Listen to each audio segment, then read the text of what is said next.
Hi everyone, welcome back again. This is take 3. I'm actually keeping count. It's the first time I've gotten to take 3. As most of you know, I make too many stupid mistakes. Here we go. 2 root 2 is much more interesting, I suppose, challenging than what we've done in previous videos. In the previous videos we're doing square roots and fractions and the basics, so here we go, something a little bit more serious. So I want to find out what it is. So 2 to the what? So 2 root 2 is 2 to the what? I talk about the squish method. We squish the 2 out. This is the log form, this is the index form, or people say exponent form. So what can I do with this now? Well, some people don't understand that. Some of you will just see what it is. Go over to here just in case. We've got 2 to the 1 multiplied by, and square root of 2 is 2 to the half.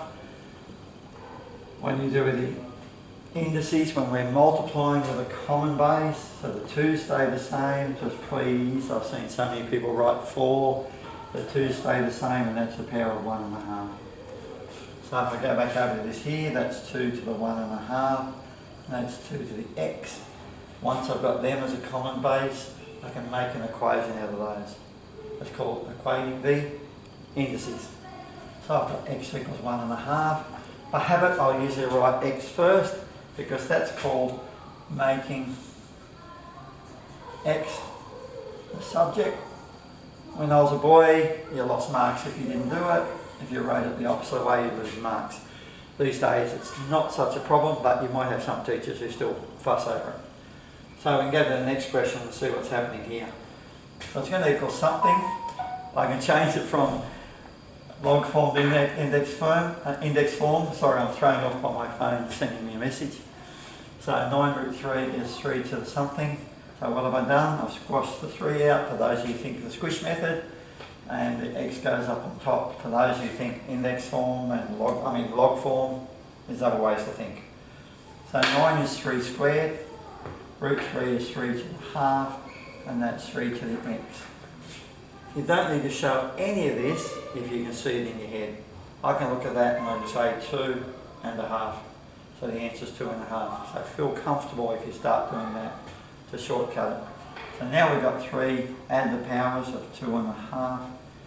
By the way, we're looking at the common base, and preferably we've only written once. One of the things about solving more complex equations. Solving equations with exponents, solving equations with indices, that's a whole other topic. So now I can write x equals 2.5. So I could have, like I said before, gone that's 3 squared, that's 3 to the half, so squared and a half is 2.5.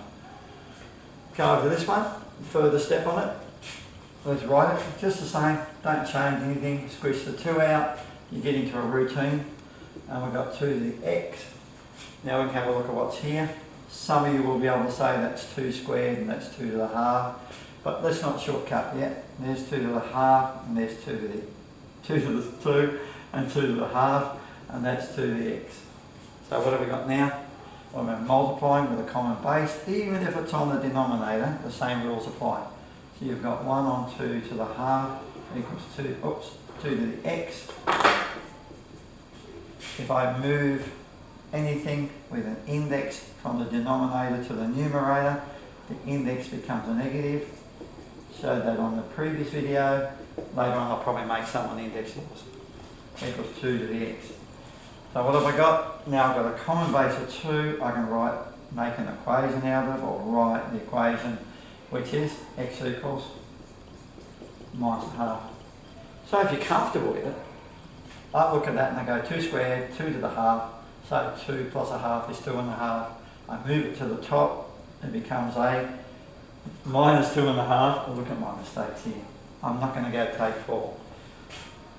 So that's minus 2.5. Sorry for those who got confused during the video. And the answer is minus 2.5. So really, if you look at my silly mistakes, it's actually better if your brain can go 2 squared, 2 to the half, that's 2.5.